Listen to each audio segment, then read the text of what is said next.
Hey everybody, welcome back to another exciting tutorial. In the last video I showed you how to make this in Lightroom, and now I'm going to show you how to make this in Photoshop. And if you haven't got Photoshop, then download it illegally, you ding dong. Just kidding, don't tell anyone I said that. Then I'm going to duplicate my layer for a backup, and I'm going to click Command-Shift-N or Control-Shift-N on Windows to create a new layer.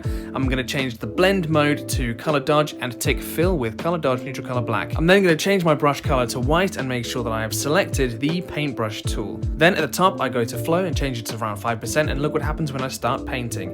Whoa! That's crazy. Now I'm going to create a new layer. I'm going to change the blend mode to overlay, and I'm just going to paint a nice white glow. I'm going to do the exact same thing again. New layer, set the blend mode to overlay. I'm now going to choose a warmish tone and just paint it a nice warm light glow. And then for the finishing touches, I'm just going to play with the opacity settings on the different layers and erase the bits that I don't need, but that is it, done. If you guys enjoyed this, don't forget to like this and give me a follow, and also feel free to follow me on Instagram for more.